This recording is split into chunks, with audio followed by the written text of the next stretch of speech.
Welcome, everyone. Good evening. Welcome to our evening program. Without further ado, I'm simply going to introduce David Foster, who will offer some words. And when you're done, play the video. Okay? Okay. So it's all queued up. Well, thanks for coming back and joining us for the evening. As Liz announced at dinner, we'll have a brief presentation of some remarks, both scripted and on a video from Jerry Franklin. And then we're going to have a short film, about a half an hour long film from the Friends of Mount Sunapee. I wanted to introduce Jerry's remarks and provide a little bit about him to begin with. And to do that, I wanted to talk a little bit about the kind of flow of this conference and some of what we were thinking about it with the keynote speakers. So I grew up in New England. I have spent my entire time here studying New England, but I've benefited greatly from exposure to two other worlds, both temperate worlds, so providing pretty strong comparisons here. One which is biologically very similar to this landscape, one which is biologically quite distinct from this landscape, and both of which have very different kind of cultural histories. My wife, Marianne, who many of you have met or seen me with, was born in Denmark and has a small cottage. Her family has a small cottage that they've inherited from her grandfather there. And so most of the time that I've known her, which started when I was 17, I have gone to spend time in Denmark and elsewhere in Northwestern Europe. And I've benefited so tremendously from seeing that landscape from kind of two perspectives. One is the kind of ecological and historical perspective. As we heard from John Elder today, Ireland, Scotland, large parts of northern England, and some other landscapes in northwestern Europe were deforested very, very early. But the entire region experienced very intensive land use history for thousands of years. And that history has shaped the landscape so much that taking land use history and taking the cultural messages, the cultural legacies that are embedded into that landscape into consideration in conservation and conservation management just becomes natural. And that's really helpful to me in New England because we have a much shorter, intensive land use history. We have a very long human presence here. But this very short land use history, which was exposed or shown through the graph of deforestation and reforestation here, continues to shape this landscape in so many ways. And so thinking about that cultural history and knowing which parts of it we might want to embrace and use in conservation has been very, very much on my mind for a very, very long period of time. And so, for example, I think of agricultural land use as having the potential to produce magnificent landscapes that are not only food producing, but are very, very effective in supporting a wide range of organisms and important ecological processes. And there are people here like Conrad Vispo and others who have written very elegantly about the benefits that agriculture can bring to nature and that nature can bring to agriculture. And for me, all of that is really well shown through Northwestern European history. The other landscape that I've learned a tremendous amount about from is the landscape of the Pacific Northwest. And that's very relevant, obviously, to the introduction to Jerry and the discussion of the speakers tomorrow. Now, my mother grew up in Portland, Oregon, and so I've spent my entire life traveling out to the Pacific Northwest where half of my family lives. And whether it's because of that historical connection or, and I think this is actually more, the way that ecologists that I happen to interact with out there think. They think at a big scale, they think in an integrative way, they think about ways that things move and operate and promulgate across landscapes. They also think in the way that the Northwestern Europeans do about the legacies of not land use, but that history of natural disturbance processes like fires or eruptions or other kinds of physical and biological processes shape the land, and how those figure into explaining, understanding, anticipating change, managing for and conserving those landscapes. So there's been a whole series of ecologists and other scientists, artists, and writers from the Pacific Northwest who I've interacted with over a long period of time. And so my thought when we were putting together this entire 3-day conference, 3 or 4-day conference, that it would be marvelous to invite some of the individuals from there who are absolute leaders in the thinking of the treatment of forested landscapes, and especially forested landscapes that include old and old-growth forests, to have them and invite them into this conference to share their perspectives. And so we crafted a program that intended to have a lead-off by Jerry Franklin, who is a forest ecologist, was trained as an ecologist, and has worked his entire life in the Pacific Northwest, first out of Corvallis, where he worked for the U.S. Forest Service, and then more recently, until he retired, out of the University of Washington, where he was a professor. And he started working by really studying the forested landscape in general, and he wrote a classic book that I read as an undergraduate that looks at the variation in the vegetation across Oregon and that landscape.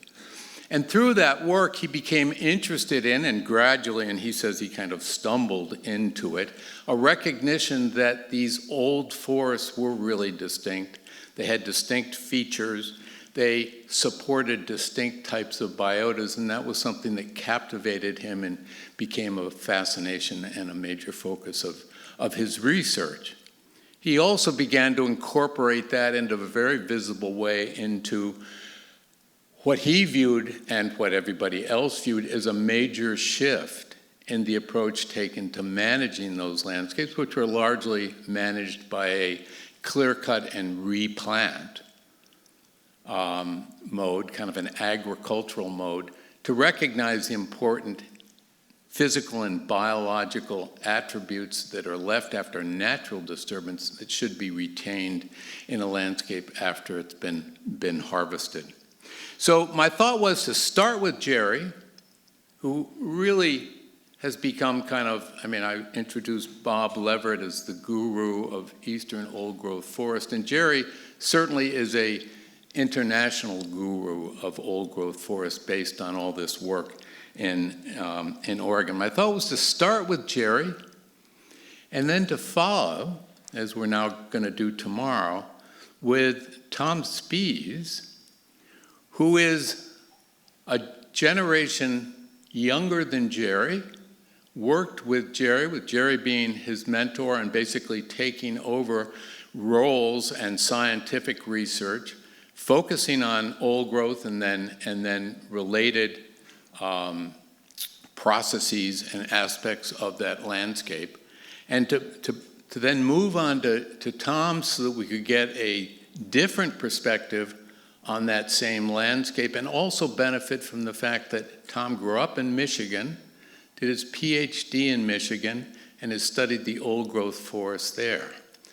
Now, both of those speakers, and then our third speaker, Linda Mapes, also spent at least a year here in the eastern US, based out of the Harvard Forest on a invited Bullard Fellowship, where they spent the time working on their own research and getting to understand much about the New England landscape. So they're all three of them, well, the two ecologists are very well positioned to reflect on their work in a way that relates to what we're mostly talking about here.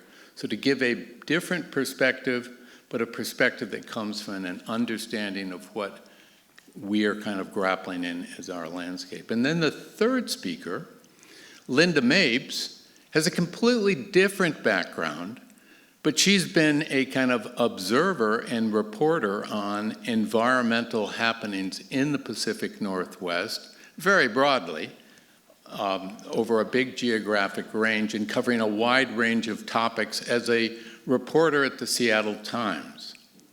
And she's actually spent 2 stints at the Harvard Forest, both of which were involved in very actively immersing herself in the landscape there and the workings of the Harvard Forest and audiences throughout the region. So this was kind of a perfect package in my mind. These invited keynote speakers readily agreed, understood that, and it was all going to fit together beautifully.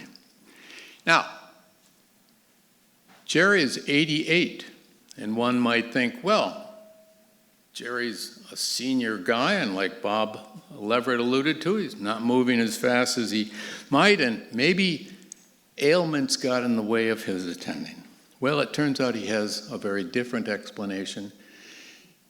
Jerry has been spending a lot of time over the last few years with a woman friend named Edith. And the reason he's not here is because Edith and he are getting married.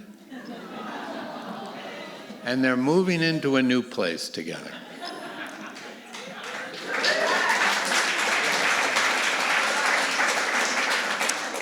So when I got that news from Jerry, there wasn't anything I could say.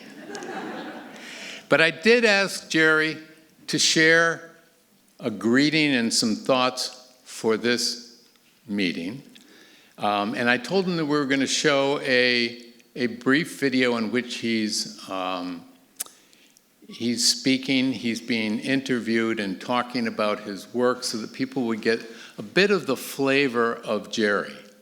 Because Jerry's written word pales by comparison to Jerry in person, because he is a kind of larger-than-life character who loves to be on a stage, who loves to be involved in combat, whether it's the intellectual combat over forest management, which has been a hallmark of his history in the Forest Service, or combat over the importance of preservation of old-growth forest. Before I read these comments, I wanted to say one other thing about Jerry, which is really quite interesting and I think is very pertinent to this audience, this group, and our work.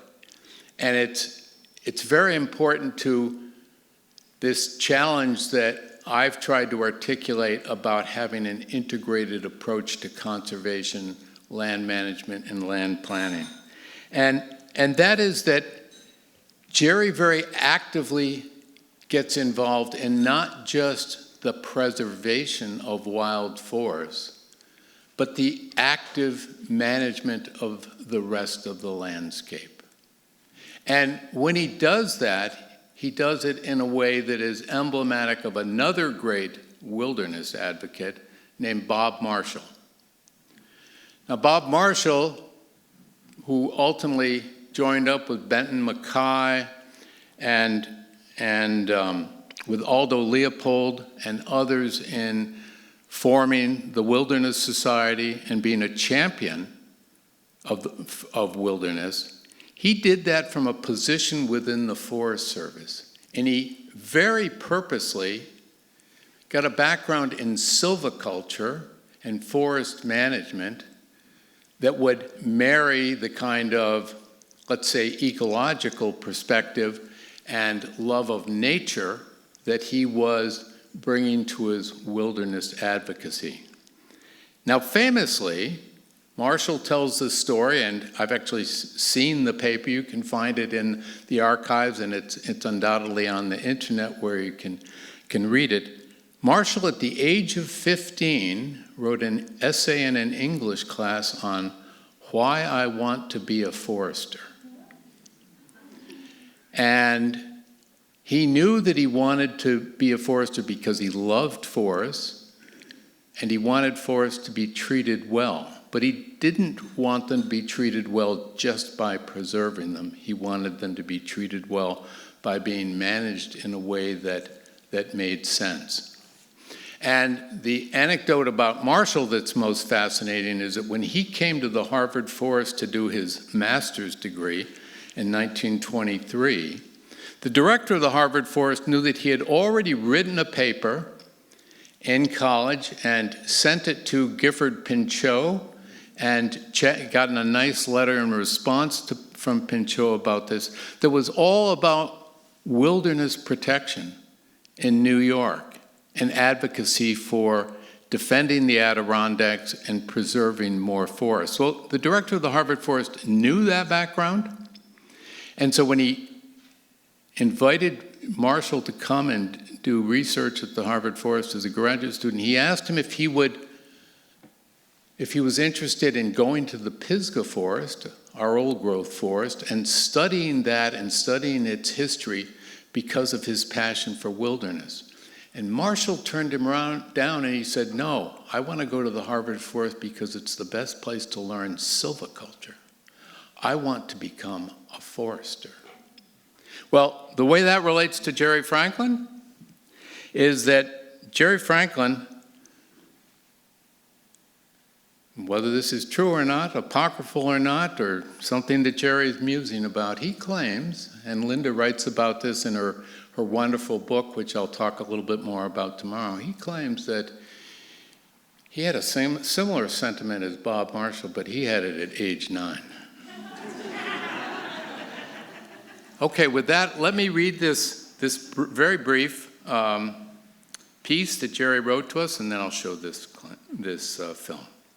Okay, some views on old growth conservation in 2025 by Jerry, and his middle name is Forrest Franklin, so Jerry F. Franklin. My view is that conserving the remaining older forests, particularly those of natural origin and development, is a top priority in forest conservation in North America. They are of immense importance in providing habitat for elements of native biodiversity, in sequestering carbon, and protecting watersheds. However, it is critical that participants understand that there is no universal approach to achieving that goal of conserving these forests. The historic notion that all that is necessary is to draw lines around the old forests and attempt to protect them from human and natural intrusion does not recognize their diversity. The contrast between older forests on sites historically subject to frequent fire and those on sites that did not experience such a regime profoundly illustrates the contrast that can exist among old growth forests. Active management is actually required to restore and maintain the longleaf pine forests of the Southeast, for example. In contrast with the old-growth Douglas fir, western hemlock forests of western Washington, which only require efforts to protect them from human intrusion. Different old-growth forest types will require different management approaches, reflecting their historic developmental conditions and dominant disturbance regimes. More scientific study is needed in many of these North American forest types to better understand their nature and the most effective approaches for their conservation. One critical topic is understanding the developmental pattern by which young, even-structured forests evolve into structurally complex old-growth forests.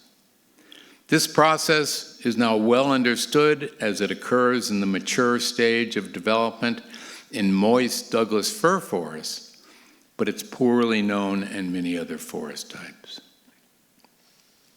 And so that's the end of his comment. But then he followed up and wrote to me, and he said, as a note, Perhaps a related point is the need for professionals and interested citizens to be educated in what we know about old-growth forests.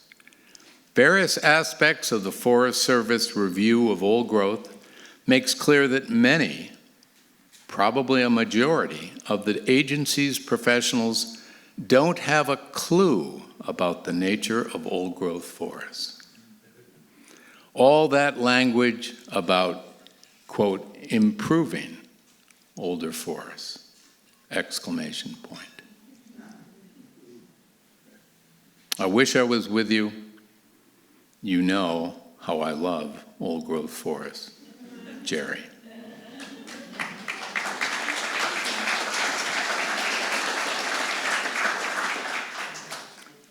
Okay, my next assignment is to do that. I'm here in a Pacific Rim right now. Yeah, he's right there. Yeah. Did you see him? Found some more calypsos. Come on, Trap, don't step on them. My goal was not actually to be an advocate for old growth. It was simply to provide the public with as much accurate information as I could about these forests and what they did. The foresters viewed them as an incredible source of wood. The enviros viewed them as, incredible, inspirational, majestic, cathedral-like forests. It wasn't until we really began to heavily cut in our national forests that I think people really began to be concerned that we were, in fact, cutting our way through them at a very rapid rate. We didn't think we were going to save it. We thought we were going to document a system that was going to go extinct.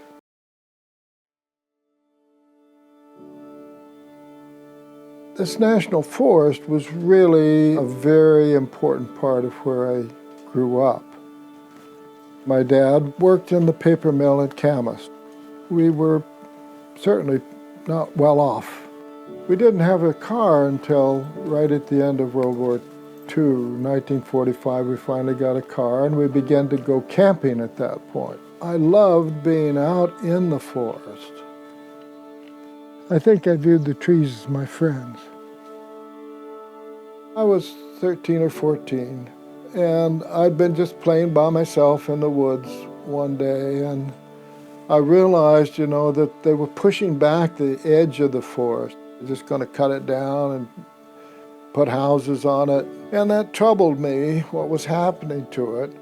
And so I stood up and said, what I'm going to do is I'm going to spend my life doing whatever I can to cut the best deal I can for forests and trees in a world dominated by human beings.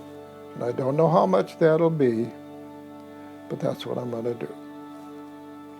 And I said it out loud, and it always makes a difference to me when you say things out loud, even though there were only the trees there to hear it. And it turned out the best way I could help the forests was to learn about them and then tell people about them. So that's what I did. We wanted to study old growth, and we wanted to study old growth Douglas fir because nobody had ever studied these systems. Foresters didn't know anything about old growth forests. They never studied them. All they wanted to know was, how do I cut it down? How do I efficiently log it, burn a slash, and replant it? That's what I want to know. And that's what they studied. And no one could tell me a thing scientifically about old growth. The majority, of course, of our old growth forests in western Washington, western Oregon is about 500 years old. The Douglas firs are about 500 years old. Douglas fir is just an extraordinary tree. It has an ability to regenerate a canopy. So you break off a Douglas fir top and you can grow another top. You strip off the branches off of half of a tree. When another tree falls next to it, it can sprout epicormic branches. An old tree is not simply an enlarged version of a young tree, any more than an old person is an enlarged version of a child. I have capabilities and intelligence that you youngsters don't have. An old tree has developed a whole lot of very idiosyncratic characteristics over time as a result of the opportunities and blows that it suffered. But an old tree provides absolutely unique attributes that are important as habitat for organisms, that are important as elements in resistance and resilience in terms of things like climate change. Old trees are absolutely fundamentally different than young trees. And when you have trees that can grow for 300, 400, 500, 600 years, then that's just going to be that much more accentuated.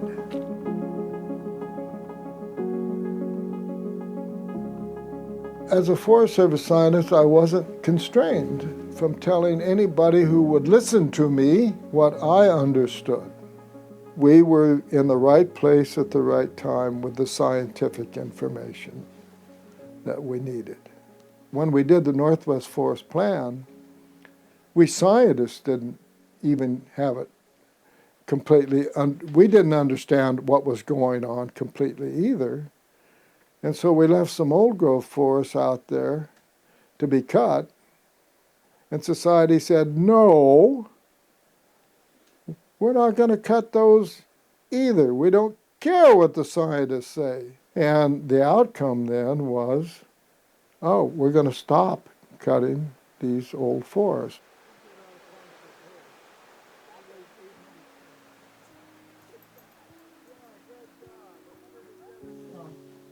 Thanks to your husband. I'm proud of it.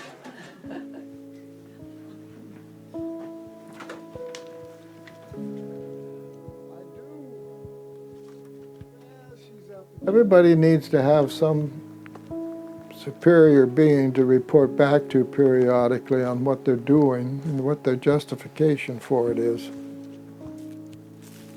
All through my career, I have always reported back. And I have a group of trees here. And I always came back to here to report. And to be accountable for what I did. And it was always important to me that what I did was consistent with that commitment and not done for some reason of ego. I would go and I'd sit and I'd talk out loud because it makes a difference. It always helped me to make the right decision about things.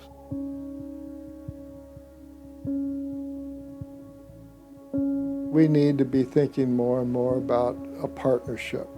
Our job is to collaborate with nature.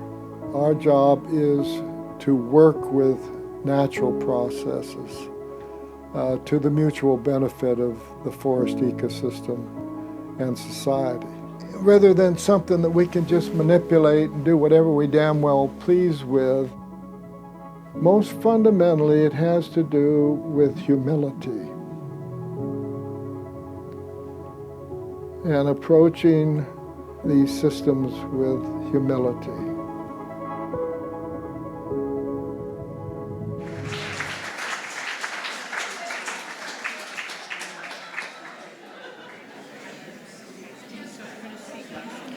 Yeah. Good evening. My name is Steve Russell. I'm president of Friends of Mount Sunapee, and it's kind of a humbling experience to be here before you tonight, because I know there's a lot of passion in the room here, a lot of commitment to preserving and protecting the sacred ecology that we all care about. So I'm just going to say a few words about the film that you're about to see.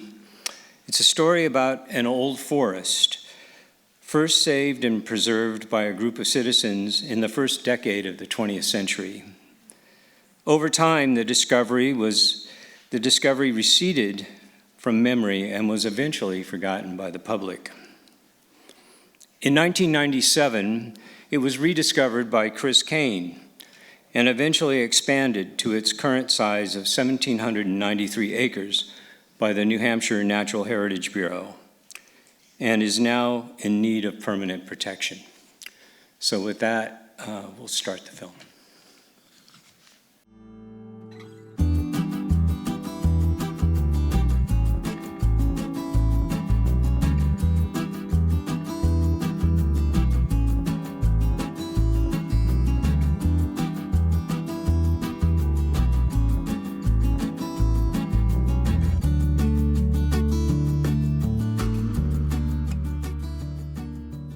In the late 19th century, New Hampshire's Lake Sunapee had become a mecca for northeastern urbanites seeking relief from the stresses of city life.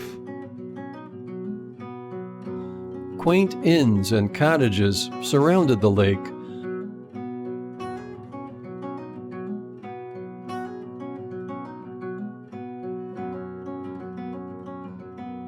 Laced together by wooded lanes. Small towns grew. Then several grand hotels dotted the region. Tourists arrived by railroad at the southern end of the lake.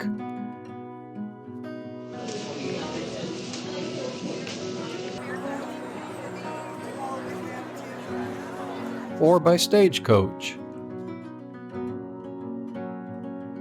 Steamboats ferried them to the hotels along the 8-mile lake.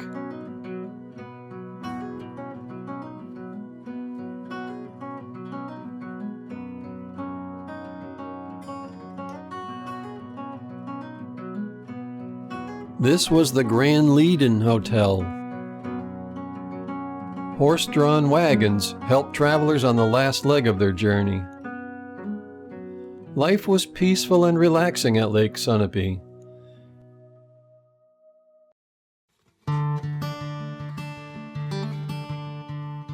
In later years, even America's sweetheart, Amelia Earhart, visited the lake.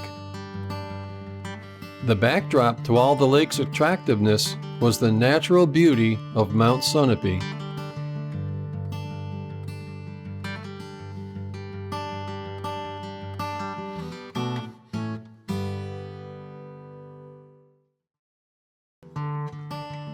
But in the late 1800s, southern New England cities were becoming industrialized and quickly developing.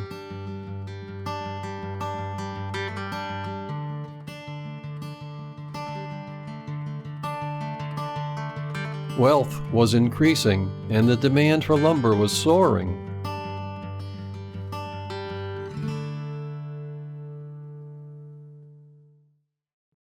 Farther north, in New Hampshire's White Mountains, rugged lumberjack crews were hard at work.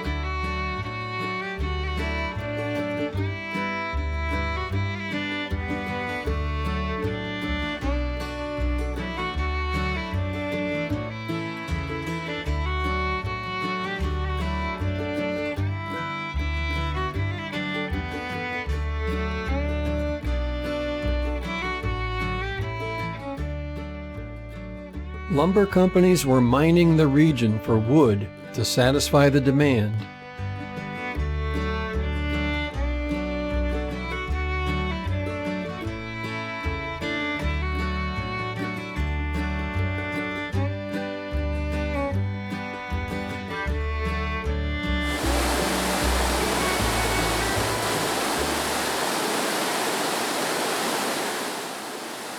logs were flowing out of the mountains like spring meltwater.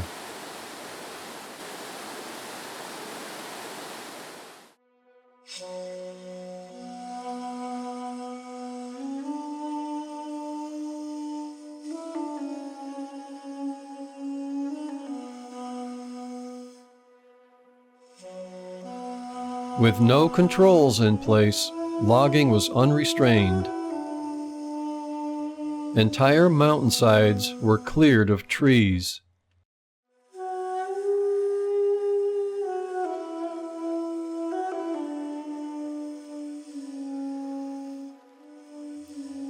Forest fires often consumed any remaining slash. Frequently, massive erosion of the steep terrain was the final insult.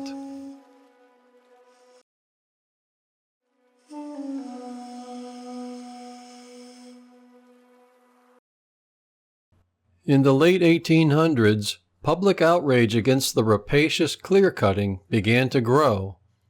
There was talk of a White Mountain National Park. In 1901, the Society for the Protection of New Hampshire Forests was formed to preserve the scenic beauty of forests and mountains. They hired Philip Ayres to be their forester. Ayres pushed for a national forest reserve. There were 6 great lumber companies, each with a well-equipped logging railway, stripping the White Mountains with the most scientific efficiency that Yankee ingenuity could invent. The Society for the Protection of New Hampshire Forests wanted to save at least a portion of it and needed a forester. I suggested a national forest in the White Mountains as the most direct and only adequate remedy. In 1918, the White Mountain National Forest came to be.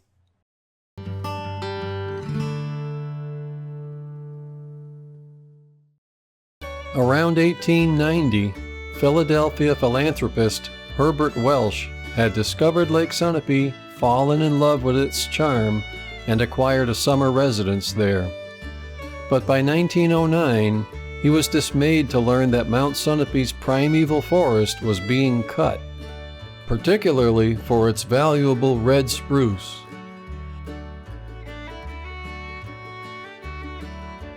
Knowing what was happening in the White Mountains at the time, he was determined to protect Sunapee's remaining ancient forest. In collaboration with Ayres, Welsh succeeded in raising enough money for 656 acres, including primeval forest, to be purchased on Mount Sunapee by the Society for the Protection of New Hampshire Forests. The Sunapee Reservation was created. In 1922, another 275 acres were purchased. Beginning at age 63, to maintain his health, Welsh would walk 400 miles from Philadelphia to Sunapee each spring until he was 79. Welsh helped the reservation eventually expand to 1,185 acres. The creation of the Sunapee Reserve in 1911 was the result of tireless efforts by Herbert Welsh and Philip Ayres. Ayres was eventually able to persuade the property owners, which at the time were 2 timber companies, to relocate their logging operation away from the land which would eventually become the Sunapee Reservation. Welsh organized the donor base for the purchase of the property. Herbert Welsh wrote a letter in 1911 expressing the sentiment behind the creation of the Sunapee Reserve, and I'd like to read a little segment of it. It's entitled, "The Redemption of Mount Sunapee." We saw in the work undertaken something far greater than merely an effort to preserve the scenic beauty of a locality and so the values of our property. If we saved Mount Sunapee, we would indeed be doing this, but we would also be doing something higher and nobler than acting for our own protection. We would be helping to effect our part of the great natural work of forest conservation. The reservation, which comprised 1,185 acres, eventually became the core of Mount Sunapee State Park.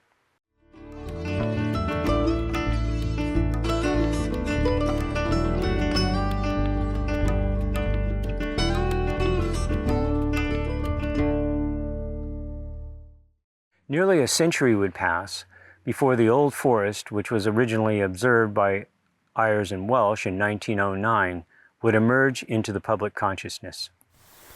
Herbert Welsh and the Lake Sunapee area residents had saved their precious old-growth mountain forest from the highly destructive clear-cutting practices of the era. In 1948, the land was transferred to the state of New Hampshire for Mount Sunapee State Park. Although a ski area was created that year, the bulk of the remnant old-growth forest remained intact. What ensued after the protection of Mount Sunapee is no less remarkable. Natural disturbances that might have been stand-replacing events in other places. The 1938 hurricane, where on September 21st, 1938, it had been raining fairly steadily for days and the ground was waterlogged, when this great hurricane, before storms even had names, moved up the Connecticut River Valley and impacted central New Hampshire with winds from the southeast and then backing winds around to the northwest that were estimated at 125 miles an hour, blowing down an estimated 5 billion board feet of timber in New Hampshire alone. 1938 was just prior to the onset of World War II in Europe in 1941.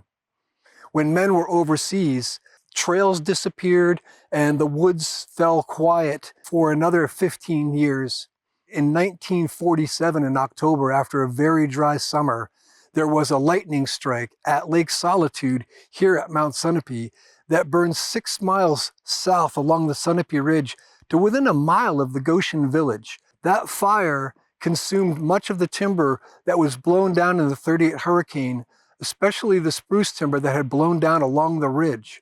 But here on the north-facing steep slopes facing Lake Sunapee, there are several pockets of old-growth forest that were spared first from the wind and then from the flames of the 1947 fire.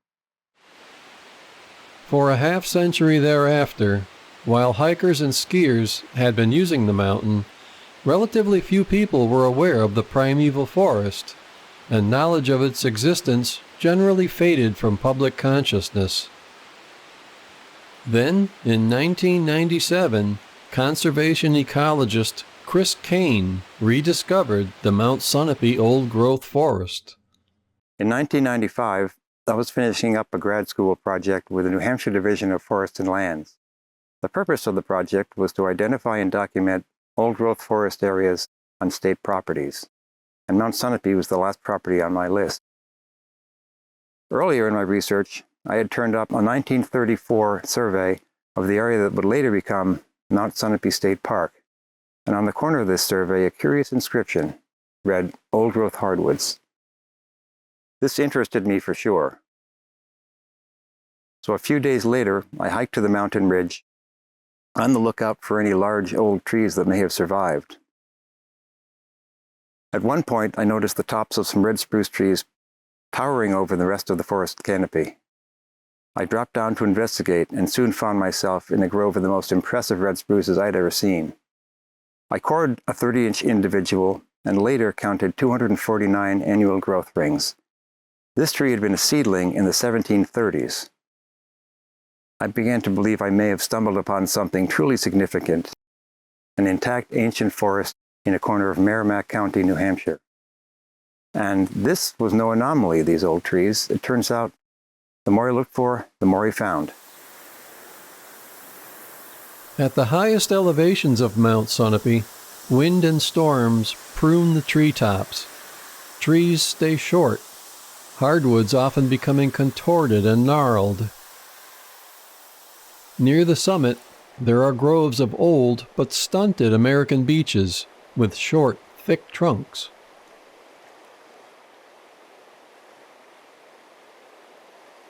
Many people are familiar with tall, young, straight and slender yellow birches with paper-thin, curly bark.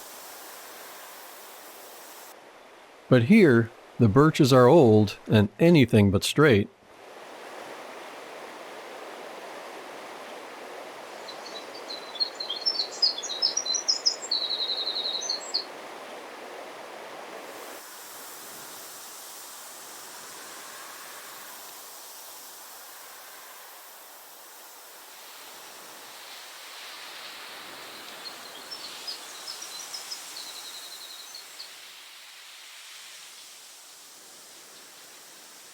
This is a 70-year-old stand of red spruce, regenerating from the 1938 hurricane damage.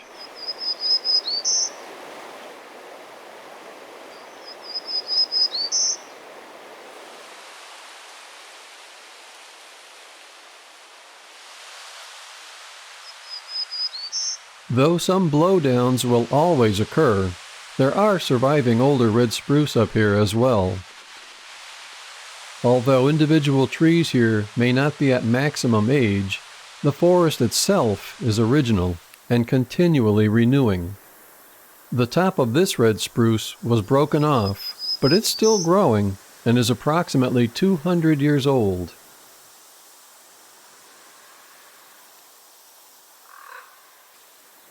Roots of some old spruces disappear under carpets of moss. Others find purchase in the fractured rocks.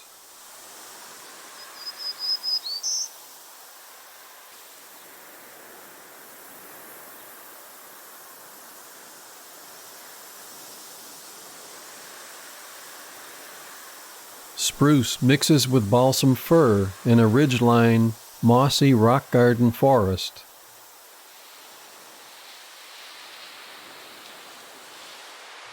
Mountain ash trees occur here.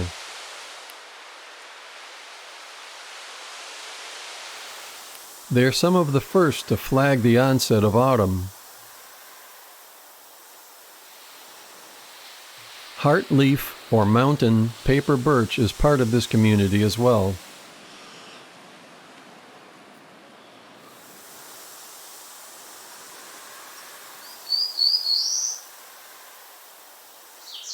Somewhat lower on the mountainside, the understory becomes more dense and varied. Old yellow birches are able to attain a bit more height and aren't quite as battered. Patches of wildflowers include bunchberry, a tiny dogwood species, and blue-bead lily.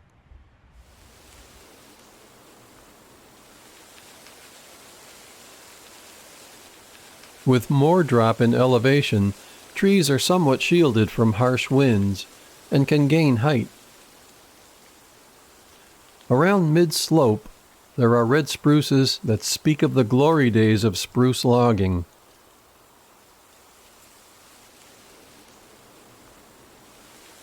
Those that fall lie on the forest floor for decades. It's lower still in the mountainside coves that you enter the most impressive Sunapee forest. It is a rare instance of an exemplary New Hampshire northern hardwood forest with intact primeval conditions free of human disturbance. The dominant canopy tree species here are yellow birch, sugar maple, beech, and white ash.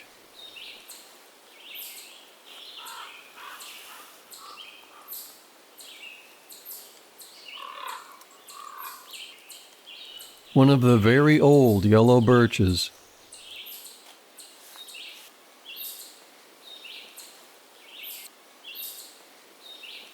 A sugar maple growing on the tip-up mound of a long-gone tree.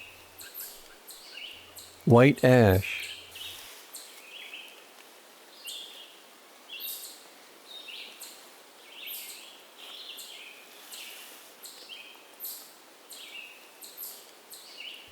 The hulk of an ancient beech.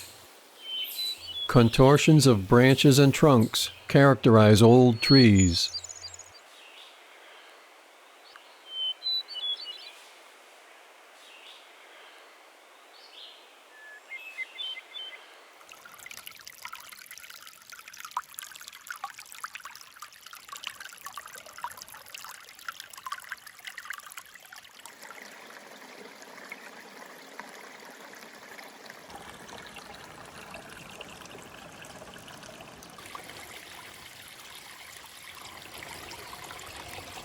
White ashes thrive in the moisture along seeps and streams.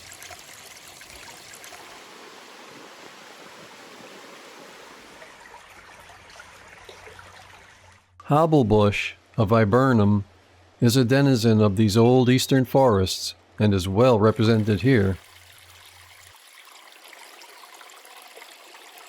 These impressive white ashes are under severe threat throughout the United States due to the introduction of the non-native emerald ash borer, a beetle which has proved devastating to all species of ash trees. Old-growth forests offer the best hope of surviving such threats. In the understory, there are handsome striped maples.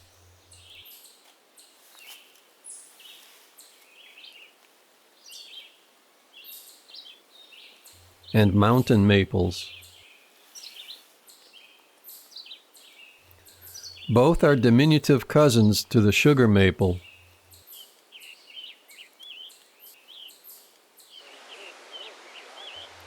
The steep, boulder-strewn terrain is probably the main reason this forest remained uncut, and which is why we still have wonderful examples of primeval trees like this sugar maple.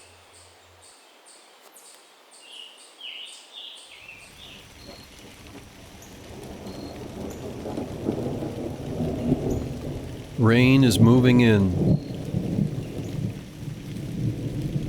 This forest has endured countless such storms over thousands of years.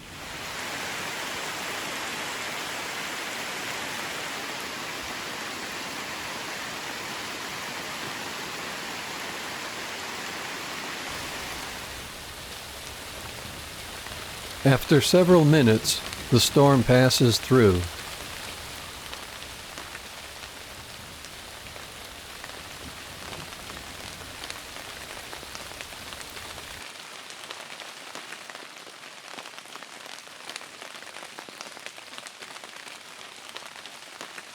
The life-giving water it has dropped on the mountain is quickly absorbed by the forest floor duff layer in this dry summer.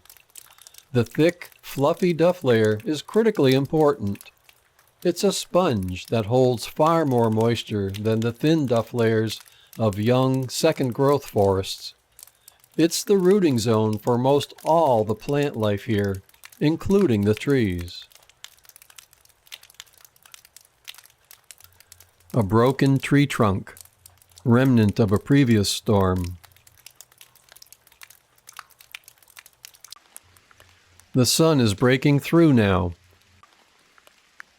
But that rain and winter snows will ensure the forest plants continue to thrive throughout the growing season.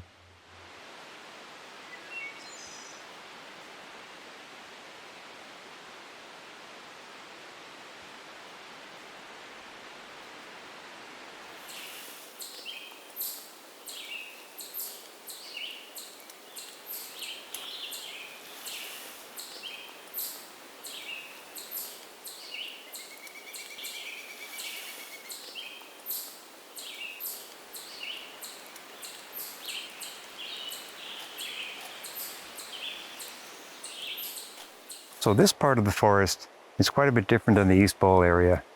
There's more calcium enrichment based on the accumulation of nutrients because of the steep slope above us over time has leached out calcium from the bedrock and it accumulates at the base of the slope.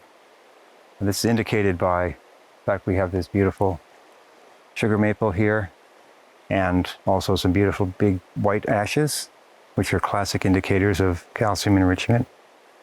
And there's some very nice herbs on the floor too, baneberry, maidenhair fern, and Dutchman's breeches.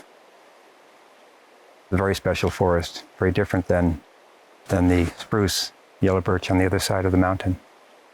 So here is one of the classic indicators of an enriched site, delicate maidenhair fern. This one is the white baneberry, and down below it actually is the roundleaf violet. Both are typical of such an enriched hardwood forest as we have here. One of the characteristics of a very old forest is that the largest trees are allowed to live out the full lifespan to the point where they die of natural causes. In this case, hundreds of years old. And in the process, they allow the nutrients from the forest itself to be recycled. And fungi are very excellent, and that's their purpose, is to basically break down these cellulose in trees, which is otherwise would lie on the floor or the forest forever.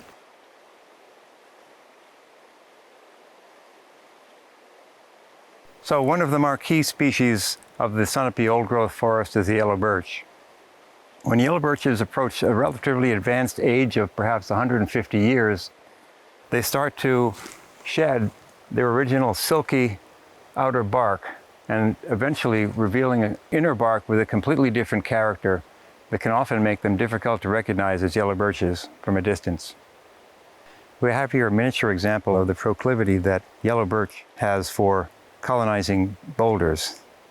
They seem to have an ability to cover and enwrap the boulders with their roots. This is a young example of that. So this is a great example of a very old yellow birch having originally colonized this boulder, and at this point is largely engulfing it within these enormous roots. You can see the other side of the boulder here and the close side here.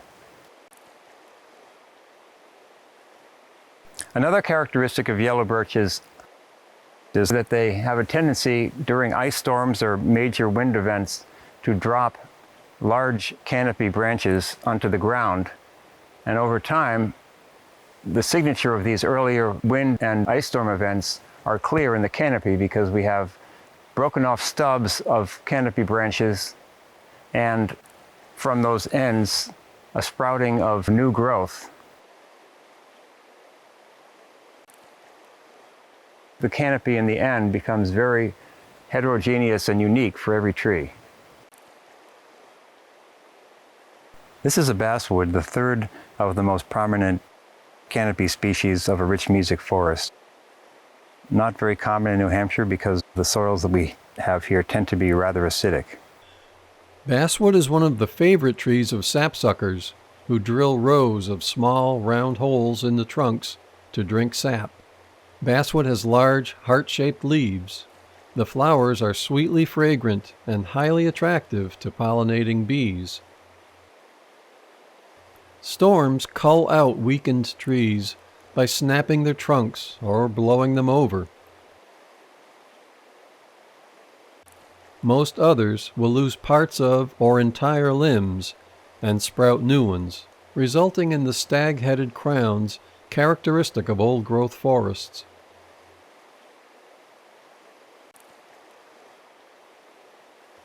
Fallen woody material on the forest floor is slowly decomposed by fungi and numerous other organisms, gradually returning nutrients to soil and streams, thereby supporting all higher life forms. Logs, limbs, and stumps intercept water runoff, reducing erosion and flooding. Their water-saturated hulks are sources of moisture for plants, invertebrates, and salamanders. Logs and stumps are some of the few places where birches can germinate their tiny seeds.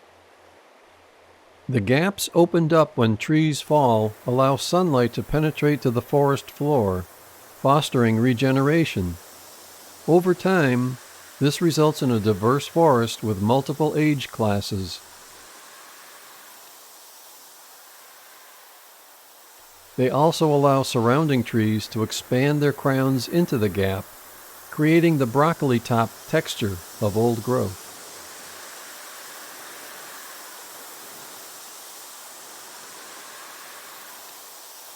So Dave, do you remember the first time we came up here together to see some of these trees? Yeah, as I recall, you had been sniffing around and had really discovered or rediscovered what Philip Ayres and Herbert Welsh protected. One thing that occurs to me is the idea that when you bring someone into this forest, most people haven't ever seen an old-growth forest before, an ancient forest. And as has been said before, the stature of the trees may be rather large, but they're not large in an absolute sense. They're not enormous trees. They're not sequoias, they're not redwoods.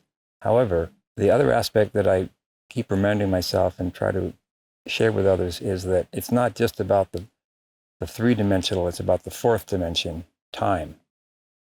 We see what we see in the present. And we just see physical objects here. But that fourth dimension is what really humbles me. There was one yellow birch that you took me to that was 240 years old. And so that made the math easy. I could go back to 1780 there. But you said you found other trees that were older.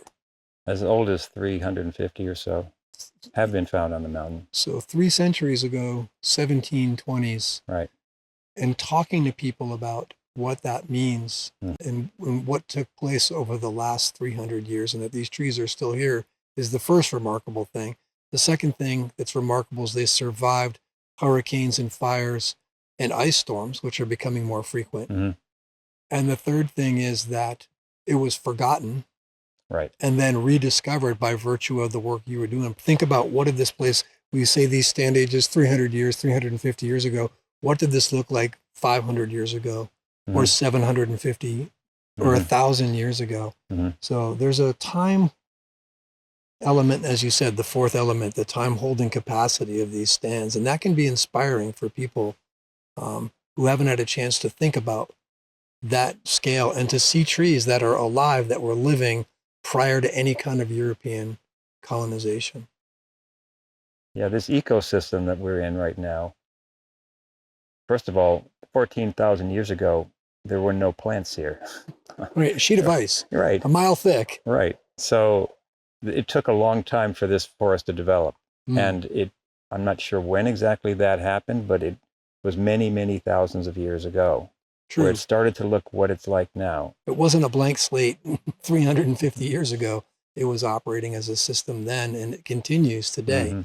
There may be opportunities to learn things from these places that we would not have anyplace else because it hasn't been changed by, human land use. Famously inaccessible, old-growth forests survived by virtue of not being able to be reached by people. So bringing people to an old-growth forest presents some of its own challenges.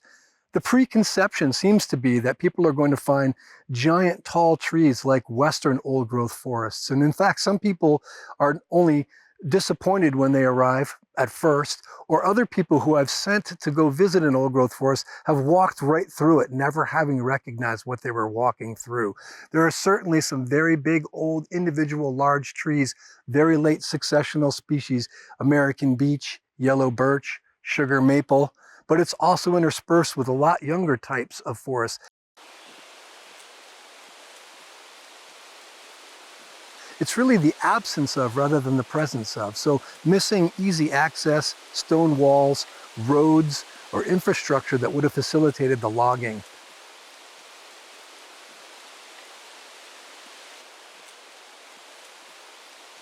It takes time to recognize the features and the absence of features that could actually qualify as an old growth forest. So it's fun to bring people here, but they're often expecting something very different than what they see because there's trees of all ages, from seedlings and saplings all the way up through smaller, medium pole-sized trees through very great big old trees. And it's not a columnar cathedral of just tall trees that people seem to expect. There are a number of grand trees like that on Mount Sunapee, but they're just a small part of a diverse old forest.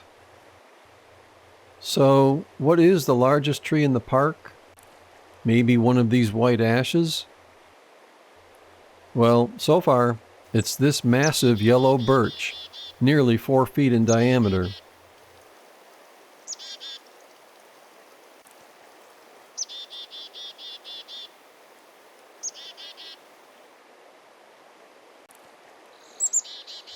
Hundreds of years ago, it started out looking like this.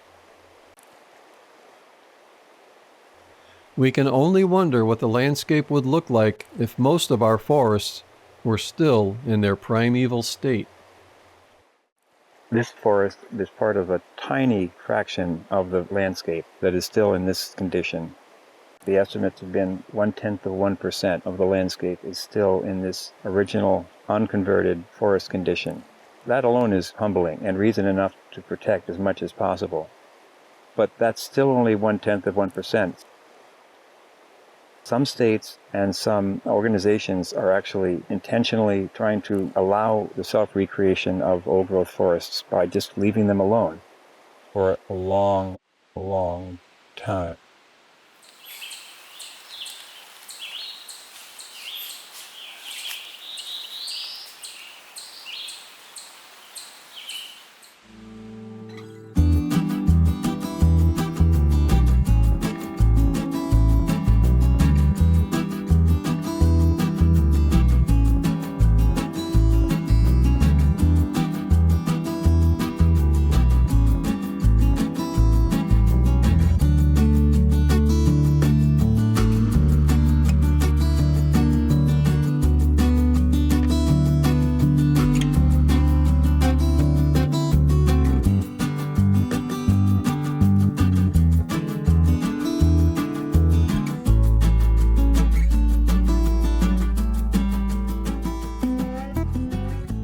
So I don't know if you have any questions.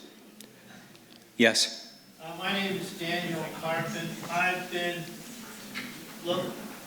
exploring the southern Appalachians in the state of North Carolina, and in the late 1980s and early 1990s, driving from milepost 375 on the Blue Ridge Parkway north to milepost 355. One drives through 20 miles of old growth, yellow birch, beech, sugar maple, spruce forests in the city of Asheville watershed and the Pisgah National Forest. And the scenes down there are just what you have in New Hampshire, and there's literally tens of thousands of acres of this, particularly in a place called Big Ivy, which is highest elevation is 5,000 feet at Craig Gardens, and you can walk through 10,000 acres of this forest right there off the Blue Ridge Parkway. Yes. Could you just say quickly a little bit about what you're focused on? So Friends of Mount Sunapee, unfortunately, in the state park, even though this forest is within the state park, much of it lacks permanent protection. And the focus of our organization is to bring attention to the forest, educate people, and hopefully persuade the state to start to bring about the protection of the forest. And we've made some strides in that regard. I mean, it's a complicated story because part of the state park is leased out to a Vail Corporation because they have skiing there. But other parts of it are outside of the leased area. And those are the areas that are least likely to see any kind of development. But there are, so there, in the lease agreement, there are what's called, there are projects that have yet to be implemented. And there's several, there's like ski lifts and widening of trails and all these things. And they're actually approved projects. They were approved way back in the early 2000s. And so we just keep, trying to persuade the state to not go through with these plans. Yes? With global warming, though, is there still skiing on Mount Sunapee, or will there be in a few years? Yeah, that's a good question. I mean, it seems to me they're heading the wrong direction to build more lifts right now. Yeah, but they don't look at, I don't think the state looks at it in those kind of long-term. Oh, man. I mean, this isn't very long-term with what's things Yeah. are going. I'm a climate scientist. I can assure you that that's happening soon. Yeah, well, That's the good news. yeah. The good side of global warming. Yeah. Thank you for the beautiful film and for your work to protect this amazing place that I'm really excited to get to sometime. I was hoping you might say just a little bit more about what specific mechanism or tools you're exploring with the state, if any, to try to protect the area, number one. And number two, I wanted to make sure you were aware, and other people too, that The Waterville Valley Ski Resort is also planning to expand, and they found very old forest in the vicinity where they're planning to expand.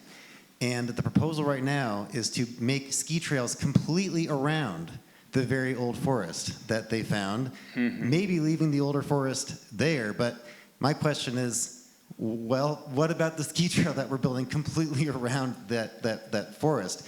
So just wanted people to know that there's an EIS process going on right now. It just started up this year for Waterville Valley's proposed expansion, and you'll have more chances to comment on that. So that's another opportunity to learn more and take action. But I'd love to know more about what you're doing here. So basically, we try to work with the Natural Heritage Bureau. There are projects that so even though these are approved projects, they still have to go through various state agency approval. For instance, there's one of the projects is to expand the parking facility up there on Mount Sunapee. But that project has been kind of stalled right now because they're running into all kinds of problems, environmental problems with runoff and, trying to mitigate these problems. And also the parking area was right next to this very antiquated sewage facility, which was sort of an incidental finding when they were up there doing their site review, and they noticed that they have like these open, there's 3 unlined open sewage lagoons, and one of them was actually leaking into Beck Brook, which is a brook that directly runs down Mount Sunapee and through various tributaries into the Lake Sunapee. So that whole project is currently under review, and so it's things like that. It's like putting little logs in front of the, I hate to use that term, but just putting little obstacles in the path. And when you have these projects which involve multiple agency review, a lot of times we can kind of make an impact. It's going to be very hard for the ski resort to really continue an operation. And maybe what you should do is calling for the end of the lease to terminate it and restore the entire mountain slopes to the forested state before the ski resort was built. Yeah, I think that would be, I'm not sure how realistic that would be. I mean, you're dealing with Vail Corporation, which is, huge corporation. What's the role of SPNF at this point in supporting your work? What's the what? The role of the Forest Society. Forest Society has a lot of irons in the fire with the state. So even though they were the ones that originally donated the 656 acres to the state back in 1948, they kind of have sort of washed their hands of the whole thing. And so because they have other projects and they're more concerned about those other projects than trying to preserve an old growth forest in a state park that has leased out part of that park to a private company. So, I mean, I've talked directly with them, and yeah. It's disappointing. Any other questions? Well, Steve, thank you so much for bringing us this beautiful film. Really. Thank you all. Oh, yeah. Oh, we have new brochures, and basically, it's Mount Sunapee State Park's rare old forest and hiking map. So we had to put a new map because, as Steve said, it used to be a 484 exemplary natural community system with old growth. Natural Heritage Bureau went and did a new survey, and now it's 1,793. It basically encompasses all of the state park now, except for where the skiing and the adventure park and things like that are. So we're really happy with that. Really happy with that. So we have these nice new brochures off the press, if anybody wants to have them. Well, thank you so much for the great work and the wonderful film. Thanks for being here. Oh, and For letting us Thank you. Yeah. And incidentally, this photograph is of a stunted yellow birch that's near the summit of Mount Sunapee. We call it the wizard tree. Looks very nice in the winter. Thank you very much. All right. And thank you to David for bringing Jerry Franklin to us. That was wonderful. Really a great, nice program for the evening to have Jerry and Mount Sunapee and remembering Chris Kane, also dear friend and colleague. So thank you all very much. Have a good evening.